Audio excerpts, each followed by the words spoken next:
listening to the Circle Up Prowl. This is Boldcastify, the bold new way to podcast with your host. All right, guys, welcome to Circle Up Prowl with my buddy Clay. I'm Jay. This is Circle Up Prowl, Season 2, Episode 16. The downfall of Blake. Jaguars. The entire reason of this impromptu Circle Up Prowl is the fact Doug Marrone, after the game, made it very evident, and he made the quarterback competition open. Where do you begin? Where do you end? I think there's an end in sight. I'm one of the few people that you didn't bring any competition. If you're calling any competition, that's laughable. How many people out there thought he was competition 4 years ago? Fair enough. But also, a lot has changed on this roster since 4 years ago. Not to mention, we're on the cusp of watching him outlive two of our first-round picks. Yeah, crazy. Because he preceded Gabbert, and he's about to precede Bortles. Blake, which is a horrible shame, honestly. And an indictment of the general manager, but we'll get into that later. But the show, and of course, this is all preceding the Jags hosting the Bucs this Thursday and the fallout from it. I wasn't able to go. Didn't look like I missed much. I did catch a couple minutes in the break room. Myself and the other broadcaster, Justin, we were down there checking it out. It was definitely an experience, to say the least. I'm a Jaguar fan, so I'm used to having my heart ripped out. But to have it done in the second preseason game is something new. We're making steps, but in the wrong direction. I would have to imagine the other 45, 50,000 people pretty much felt the same. Yeah, I mean, it started off a little rocky. And Rocky Hill. Well, I mean, he didn't ruin it until like the end of the first series. When he came back out in the second series, he just underthrew. I mean, it was just miserable. So what you're trying to tell me, he's already in regular season form? Because it's just the dumb throws that's really just killing us. Example, the 5-yard post to Robinson. There's no excuse for that. None at all. Especially from a fourth-year NFL quarterback. Not to mention, there's absolutely no excuse to be missing wide-open receivers. Wide open. That's what aggravates the piss out of me. And I'm not going to say he looked like he was shell-shocked, because that's not what it looked like. It looked like he had been told by a bunch of grown men, don't screw this up. You know our jobs are on the line. That's what I'll say it looked like. I don't want to say that, but even if it is, I mean, he's a pro. Oh well, that's part of the job. Well, it would be like your grandpappy or your granddad or your dad telling you, but they're not his dad. If you don't do this, I'm gonna die. But they're not going to die. Well, hopefully not. And they're not his pappies. They're his employers. It's got to weigh heavily on him, because I was listening to Denny Thompson. Shameless plug, great quarterback guru. He basically said that he's not unfixable. He flat out said that he probably needs to change the scenery, which that to me just makes me cringe. You're just rolling the clock back 2 more years. I mean, that's an opinion. I've heard multiple opinions of that aspect. People that said, hey, he just needs fixing. He just needs to work on his mechanics here. He just needs to work on this here. The end game has to happen at some point. Something needs to happen. And remember, I've been an adamant proponent of Blake since we've got him. I was very psyched about getting Blake. I don't know. Personally, I always thought we would get more Brett Favre out of him. But it looks like he's somewhere between Jeff George and Josh Raymond. That's pretty damn disappointing. Well, okay. Throw that one out there. Brett Favre. What did they allow Brett Favre to do? You're the one that showed me this. He threw the most interceptions his first 2 years. Blake definitely has thrown his share of interceptions. Let the Joker throw. But Blake threw plenty of pick sixes. Let the Joker throw. He has. That's a problem. And probably why he's losing his job. Well, he didn't throw last night. He was in that game for a good portion of the first half. Well, you also have to connect with your targets. Well, the first game, he only was in there for 5 passing downs. I understand that, but I'm just saying comparatively. And for 1 series. I also think they wanted to see what Fournette had. I'm not ready to throw away Blake, but I do kind of wish they had have kept him on the 5th-year option, because that kind of puts us between a rock and a hard spot. You so like put it. Okay, let's say Henny's trotted out there week 1, against the Texans. Let's say 3 or 4 games in the season, Henny's injured. Bortles got to go in. Bortles gets injured. Now on the hook for $19 million. In an extended summary, pretty much, yeah. And you know that's going to be ringing in their heads when it gets to the season, especially since we've got a quarterback competition. No bones about it. And he made this open with a 4th-year quarterback. A 4th-year quarterback who was taken number 3rd overall in the 2014 draft.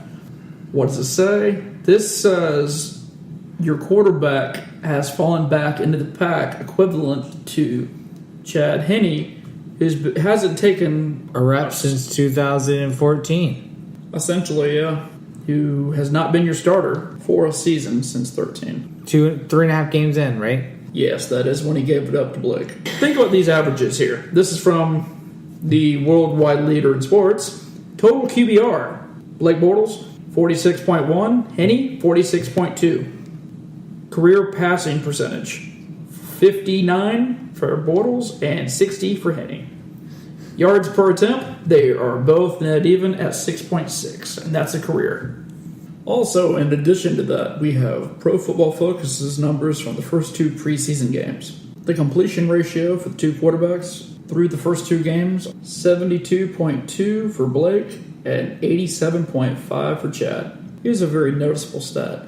Deep pass yardage, 0 for Blake and 97 for Chad. Passer rating while under pressure, 42.4 for Blake and 64.7 for Chad. Yards in the air percentage, 44.4 for Blake and 44.8 for Chad, so they're pretty net even there. And last but not least, average depth of throw. For Blake, it's 8.3, and for Chad, it's 11.6. Always you have to take in consideration Chad's getting more work with the second team, while Blake's mostly working with the first team.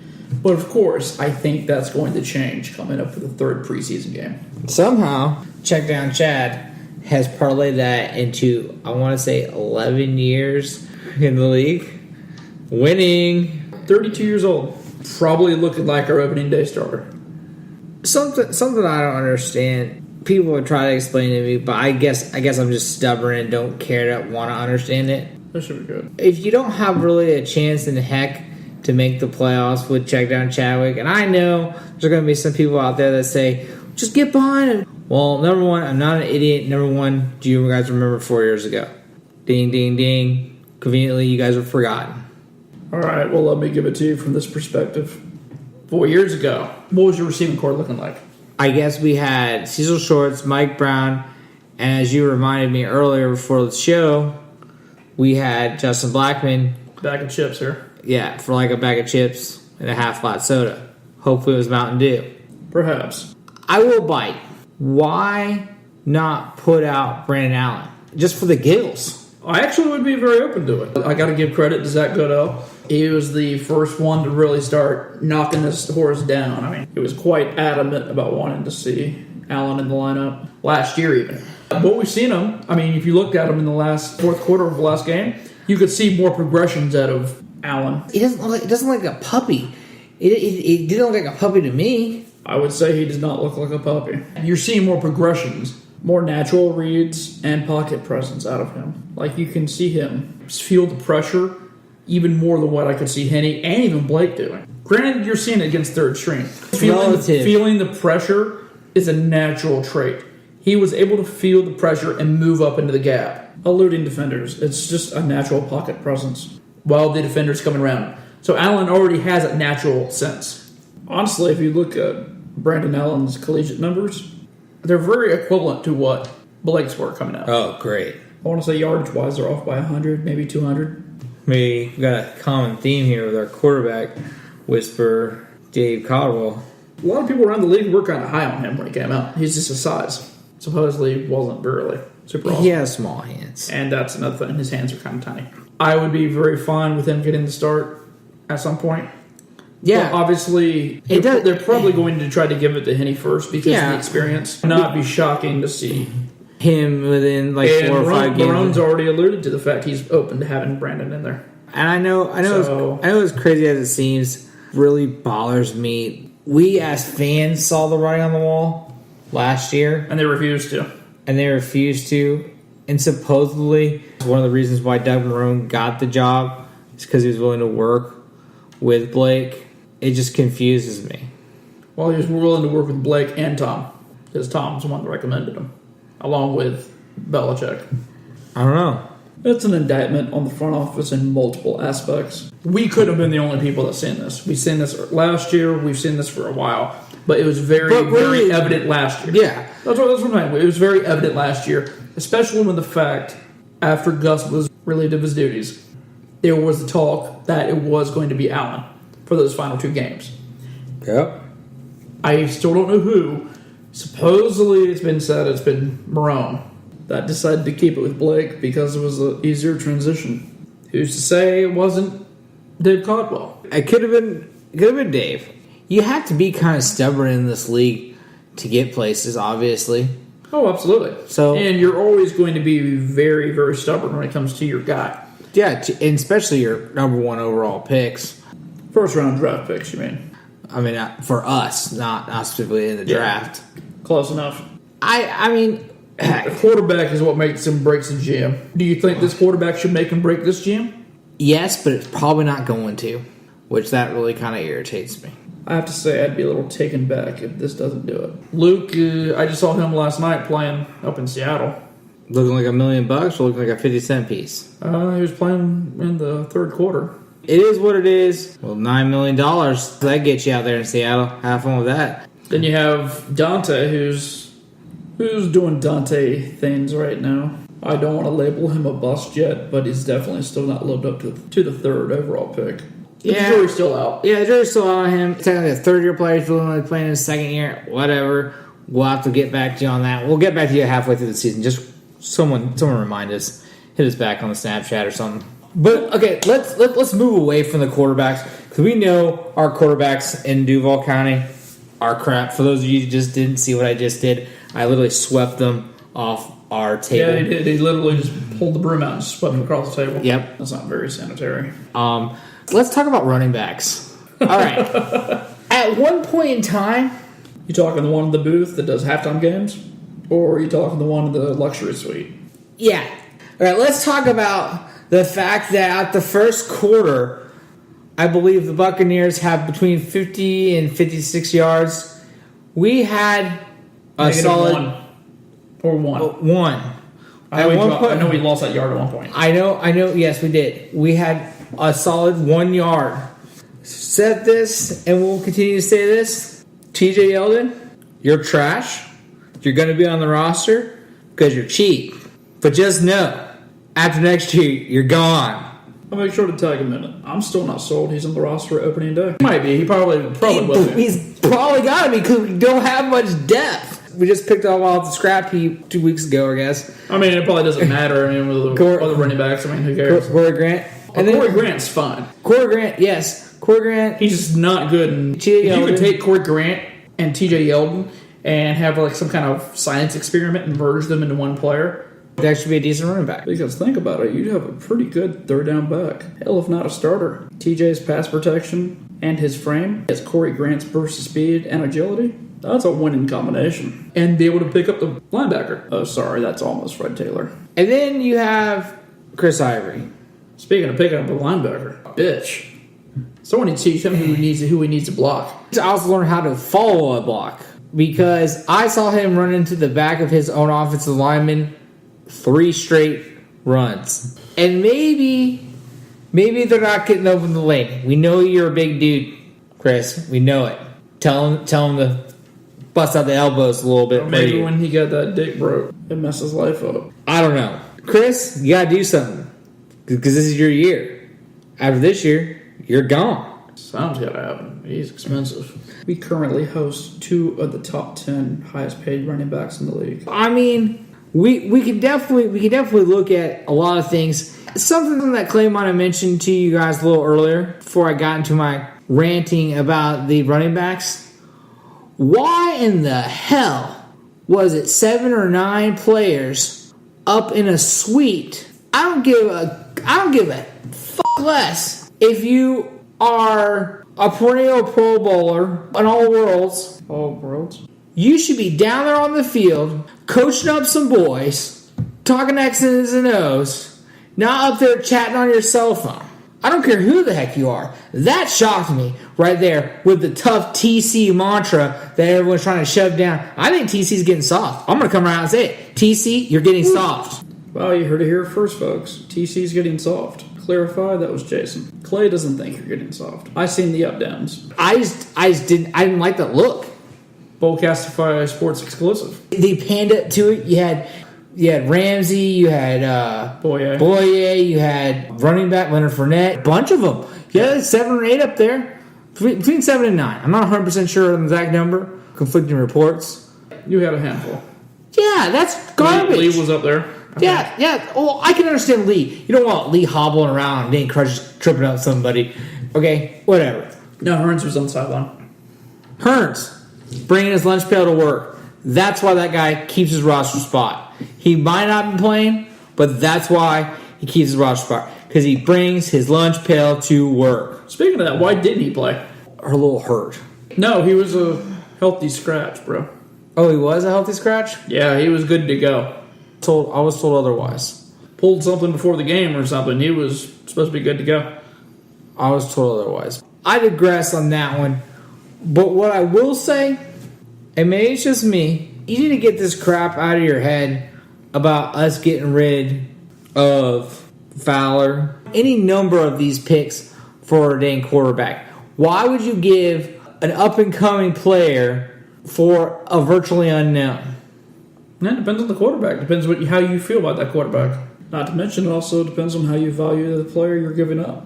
Well, we already know how our GM feels about quarterbacks. He loves winners. He does love a winner. But who doesn't love a winner? That's why we were in the talks for A.J. McCarron. Because he's a winner. Yes. Apparently that price is a little high. First round and a pick. And a player. That's what I heard. Well, because a second round pick didn't do much. They were told to kick rocks. They've got a high value on AJ. They dropped him in the 3rd round, didn't they? I thought it was 4th or 5th. That was a little lower than that. Something of that nature. It could have been a 4th. Wouldn't shock me. They know how to scout. What did he play? 3-4 games for him? Yeah, and he would have won if it wasn't for the dumbasses. Yeah, he would have won against Pittsburgh with. He was a 5th round draft pick. You know what? It must have been because he took him to the playoffs. How does this one interest you? What's that? A slightly used Red Rocket. When's he come up? I think AJ McCarron's up this year. This is his last year up there. So. I mean, it's one of the two. Because Dalton's still on the 2nd deal. Huh. So I don't think he's going anywhere. Well, it wouldn't shock me. He never won a dang playoff game. But he's been to the playoffs. But for Cincinnati, that's still a good thing. I mean, he still got him there. I don't know. Just an interesting topic. Well, I mean, I guess it's something. But he's locked up till 2022. I don't know. I mean, neither do I. But why would you take a 2nd round draft pick? Maybe next year they're thinking that they can. Well, perhaps they're thinking they can parlay him into something else. Talking about AJ during the season, right before the trade deadline. Jaguars calling. Our front office. They're already calling everybody right now. They're on the phone with everybody. I guarantee it. You think TC's playing hardball? Undoubtedly. Don't call anybody. We got this. Well, you know, he probably already called up New England, and Belichick said, I can give you a good deal for Jimmy, but, you know, you owe me 2 rings. So that price has gotten a lot steeper. I heard them hypothesizing all day. God bless them. No way on God's green earth are giving 2 first-round picks for Jimmy Garoppolo. No way, no how, never. There's a lot of talk for that. No. You don't know what happened? No. I would give. I'm not saying us, but anyone. They hell don't want it to happen for us. I'd give 2 first-round picks for a 39-year-old geriatric Drew Brees before I give 2 first-round draft picks for a guy that couldn't even stay healthy for 4 games. Shit happens sometimes. Shit happens. That's what Clay came up with. Shit happens. Shit does happen. I'll take Drew Brees, 39-year-old geriatric ass, for 2 first-round draft picks. I don't know if I do. Is still a little rich for somebody that's going to be in the league for a couple more years. The way we waste them down here in Duval, might as well. We waste those suckers with little regard. That's how we do it. Well, it's the tally that I've gotten now. I mean, honestly, look at our hit and misses. We're about to toss another one out the door. Hell, if not two. Damn, too soon. Sorry, Bortles. And remember, this is coming from the pro-Bortles camp. And remember, Bortles has done a lot for the community. He's actually a nice guy if you ever meet him. Nice guys finish last sometimes. Nice guys want to do so much on the field. Yeah, I'm glad we got mean ass check down Chadwick. I mean, I don't care. You could be an asshole and just win some ball games. At this point, you could be the biggest self-centered hard ass there is. Just get out there and get some W's for us. Man, that's where I'm at this point. I just really kind of wish that Blake Bortles Tom Brady had taken his virtual wing and put it over Blake Bortles' shoulder and said, "Come on, young Padawan, I'll teach you the quarterback ways." He probably tried, and he's like, sorry, Uncle Tom, I can't do anything with this. It's fun. It's over. Sorry, I tried. Let's look at the bread and butter of Coach Marone, the offensive line. What do you think of that disaster? I agree. I mean, that's pretty much where I'm sitting. Because they were not getting any push. That entire right side looks disastrous. Let's be real. They got blown up by linebackers a few times on that side. It was like it looked like damn turnstiles. Let's be real here. And Omamwe. Yeah, that was Omamwe's first. I mean, he was going up against Gerald McCoy. And Gerald McCoy ate his soul. Yes. And shit it out on the field. Which is probably like either the number one or the number two defensive end or D tackle. I'm not sure what position he plays. Back and forth from time to time. Omamwe will go against. I mean, we know against the Texans he's going to go against some pretty stout defenses. Oh yeah, absolutely. I'm not necessarily worried about Omamwe. What I am worried about is Parnell. Does he play football? It's very debatable. He dresses like he does. He looks like he does. He looks like he should. Maybe he should sign up for the WWE. Okay, just making sure because I was a little curious. Like I said, if you put him beside a turnstile, ding. Ding, ding. Hell, for that matter, FDOT should attach a couple of Sun Pass readers to him because at least we'd be getting some use out of them. I mean, it would pretty much be about the same. You could definitely tell he had a rookie right tackle. That, in a nutshell, is all. Left tackle. Sorry. I mean, you could say right tackle with the fact Parnell looked like a rookie himself. It was definitely a rough night. I assume they're still gelling. That Blake's going to get, or check down Chadwick, is going to get about between 35 and 40 sacks put on them this year. Keep on keeping on. Do what you guys do. Well, I mean, think about this. We let Kelvin Beachum go. It's definitely confusing. We let him go, but we got another player from Miami who is the starting. Oh, wait, he retired. After, I mean, Brandon Albert did so much for us. Put him in the Ring of Honor, the pride of the Jags.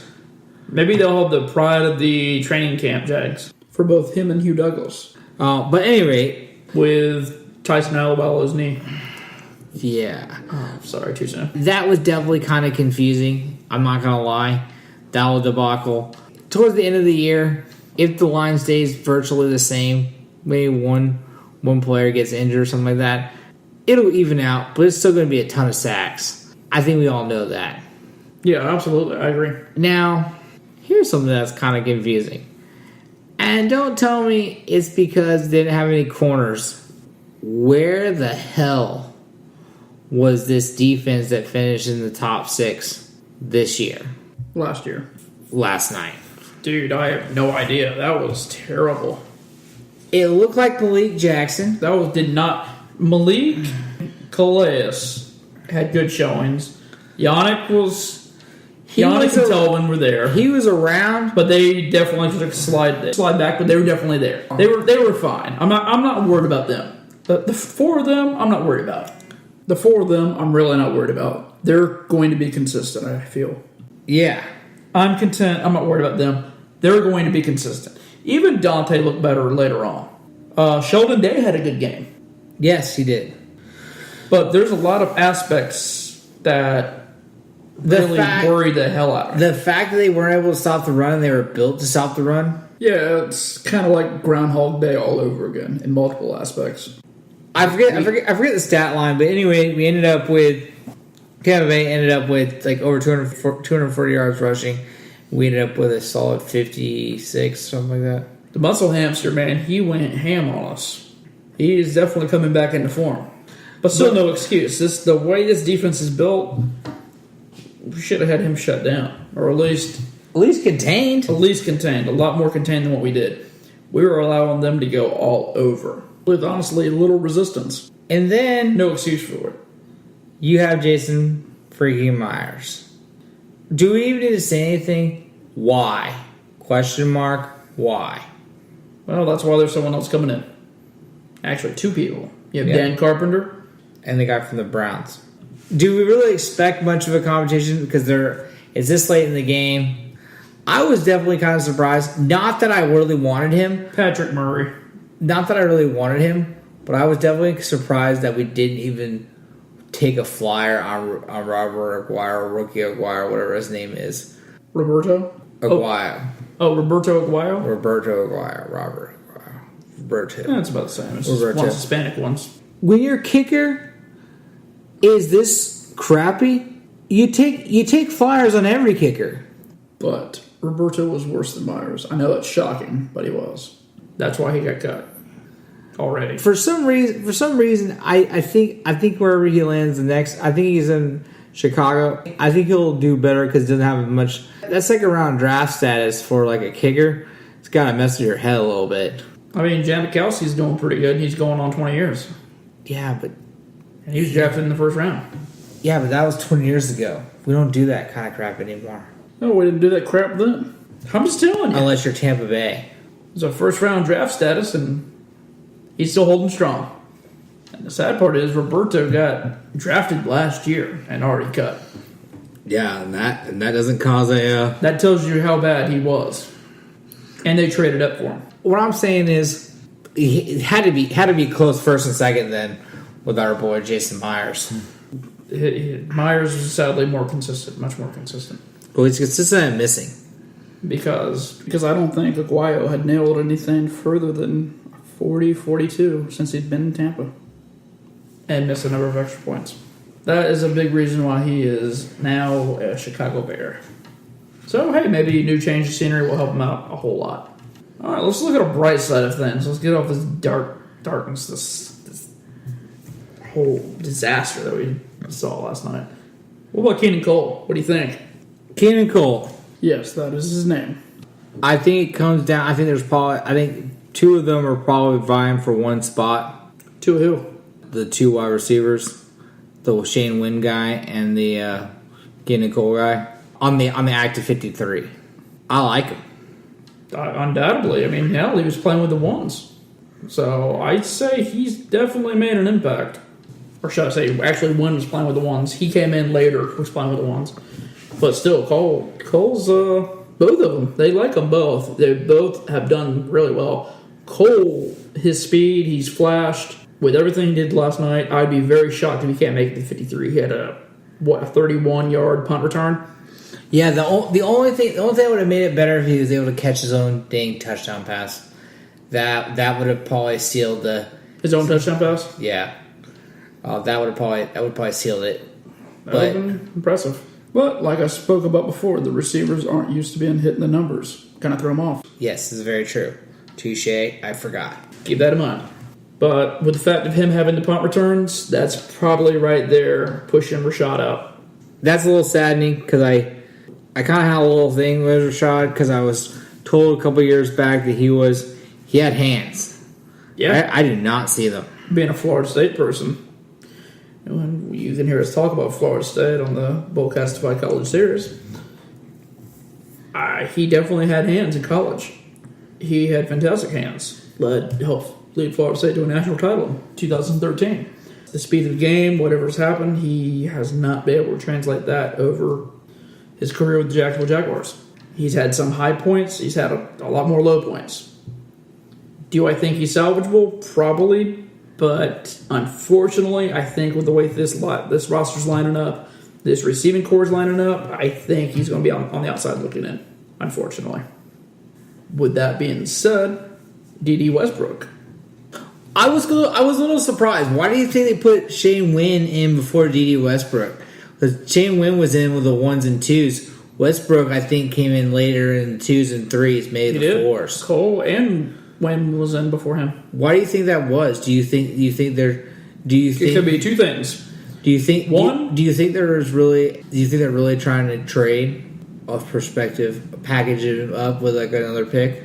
Because that's the rumor out there in Twitter world right now. That definitely is the rumor. I don't like it, but heck. But I don't know. I don't think it would involve them. Possibly, but I don't think so. What's your thoughts? Well, usually in that case, it's to send a message to someone to, hey, these guys are doing a little better than you. You need to step your game up. So maybe it could be. They just like what they're seeing out of them in camp. Out of those two ahead of them. Well, I did think it was kind of weird, like you pointed out before the show. You said Alan Hearns, or maybe it was earlier in the show. You said Alan Hearns was healthy, which I thought I must have read something yesterday because I was at work, obviously, and I was strolling through Twitter. Hard at work. I like it. Yeah, I mean, when you work in the meat department, I mean, what else is there to do? True. But I thought I read something that he had a little injury piece from practice. But honestly, you haven't really heard anything from Alan Hearns, good or bad. I mean, I guess no news is good news, but... Well, playing devil's advocate, it could be a very simple minor injury that allows the team to sit him. And that's because they have ulterior motives. The word I keep hearing is he's on the block. He's on the block, and they're trying to package him up or something. Something, however, and they're trying to make a deal. I don't want to go forward with that. I don't want to really try to put it much out there. But obviously it is because we're talking about it. I don't think they're valuing Hearns like they should be. But if they do get rid of Hearns, I'd say Lee is getting re-signed over Allen Robinson. Well, I mean, it's also showing that they will be able to sign 2 receivers if they see fit. For sure. Because one will definitely be gone. Even though the contract wouldn't matter at that point because he'd be past the dead money. Yeah. Or non-guaranteed, should I say. Strange. I was left scratching my head a little bit about that. But yeah, from a couple people I've talked to, it does appear that Hernsey and 2 others, not sure. Dante Fowler is one of the other ones. They've been trying to make a little package deal and see what they can ball up and ship somewhere. Well, I also heard Sheldon Day, but I don't really think. Now, see, I haven't heard Sheldon. I don't think you'd be able to get much Sheldon Day. It was Sheldon Day and Dante Fowler to the Patriots for Jimmy Garoppolo. I mean, that's 2 up-and-coming players. And they need defensive help. They need a lot of defensive help. That's why they were sending both. I think it would. It would frustrate the hell out of me, but I think we're at that point. You gotta do something. Yeah, you have to do something at some point. And this is one of those points where, unfortunately, desperate times call for desperate measures.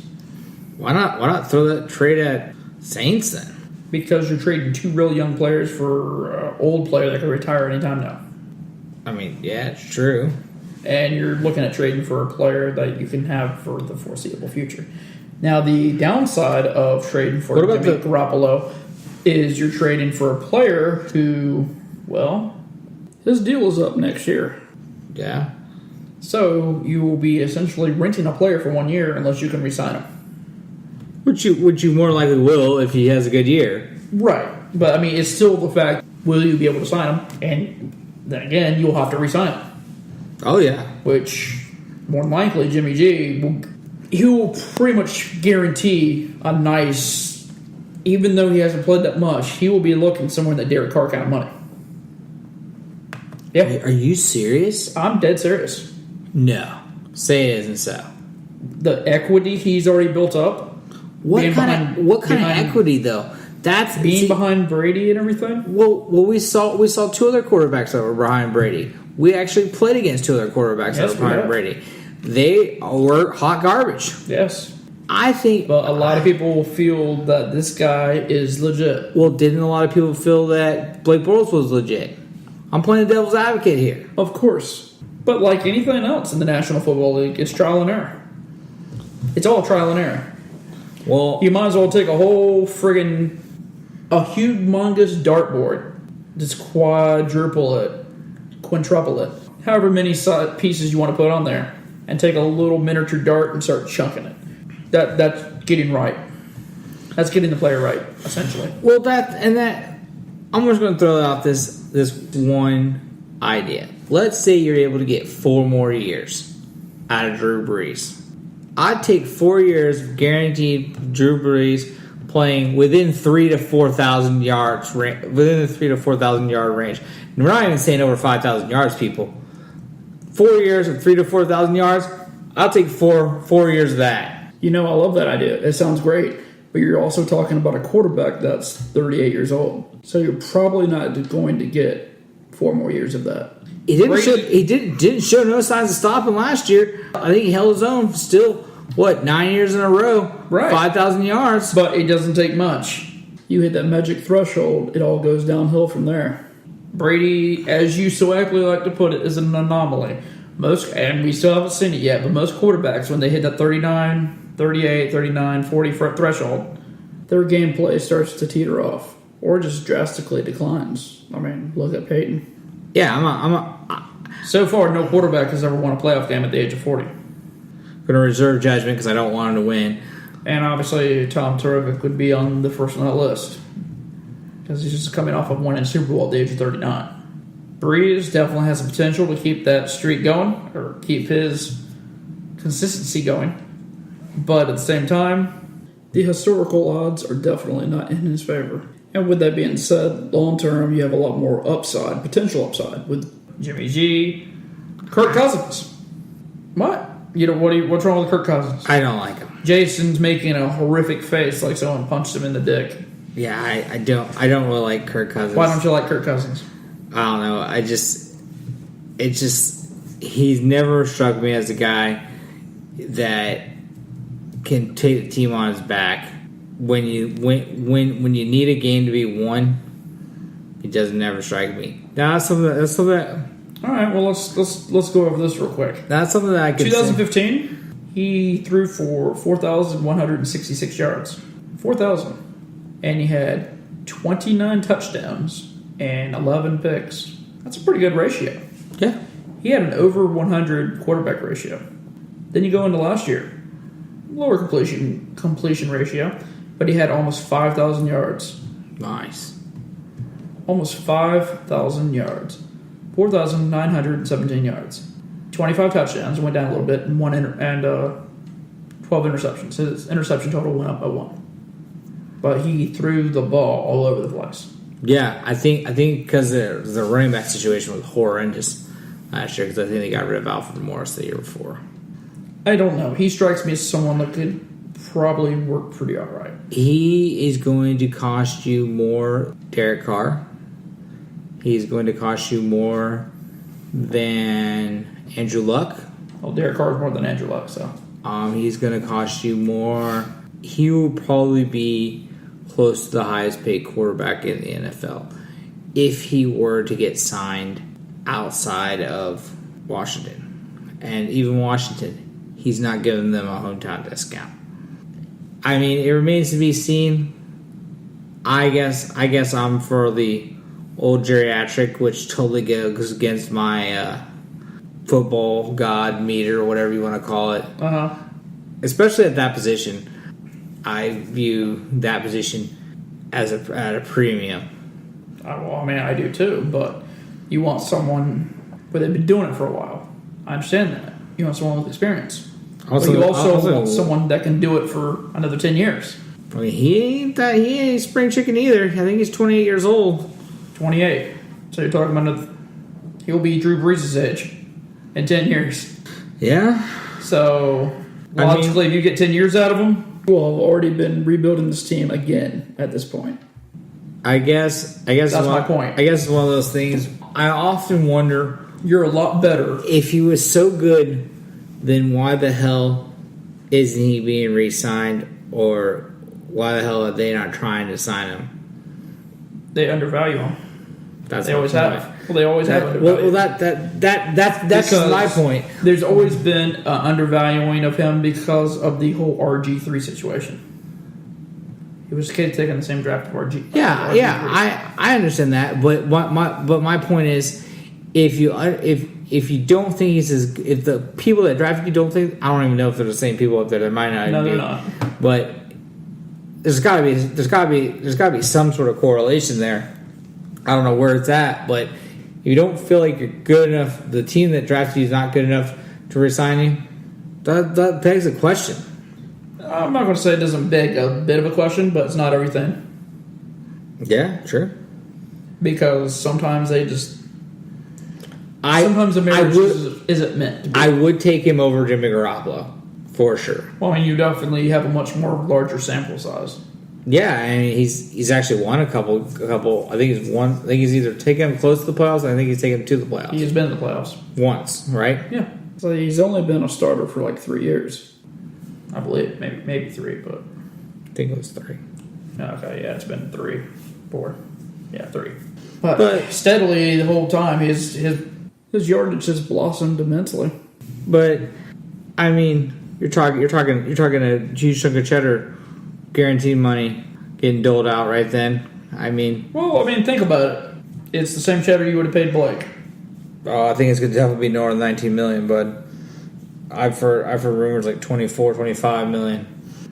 Well, I mean, you got to pay money to be great. And that's the thing. I don't think he's great.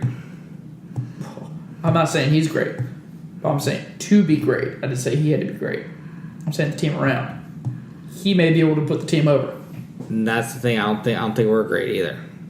Well, and that's the catch. That's what you got to make the. That's what you have to be confident on. If he's not great, then you got to go back to the draft.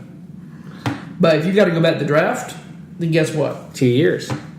So then you've done bad evaluating your team, evaluating the squad, 17, because 18, there's 19. no reason you should have went out and paid Calais, paid Malik that money if you're not there yet. Yeah, you guys out there know right now that both Clay and I think that Dave Caldwell is hot garbage. I'm over him. Me too. If you fail multiple first-round picks, get the out of my town. Sorry, Diamond Dave. I'm just saying. I don't care how good you are in the later rounds, in certain later rounds, but your entire 2013 draft is gone. 14, it's looking sketchy as it is. 15's already got some holes in it. So, I mean, by the time we get into this time next year, God knows what we're going to have left. Especially after TC gets in here wheeling and dealing. All right, guys, I guess with this, we're going to wrap up this impromptu Circle Up Prowl. Stay tuned next Thursday. Or next Friday, I'm not 100%. I'll say it's not going to be Thursday since that will be the day of the game, but we will be doing special promo videos and periscoping, maybe some Facebook Live from the game at Everbank. Stay tuned, and we'll get back to you on the fallout from the third preseason game of the year. The Carolina Panthers at the Jacksonville Jaguars. Who's going to start? Will it be Chad Henne? Or will it be Blake Bortles? Or could it be Brandon Allen? That and more on the Circle Up Prowl on Boldcastify Sports. Thanks for joining us. If this is your first time listening, then thanks for stopping by. This has been a Boldcastify production and is produced just for the people of Duval and beyond. Also, show notes and upload dates are found at boldcastify.com. Come back often and feel free to add the podcast to your favorites on Spreaker, SoundCloud, and YouTube. You can also follow us on Facebook, Instagram, Twitter, Periscope, and Snapchat at Boldcastify. All links are on social media. Think bold. Speak bold. Live bold. Boldcastify.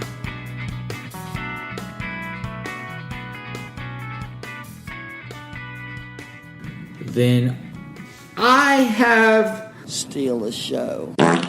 Yeah. Well, yeah. Yeah. Okay, so... But,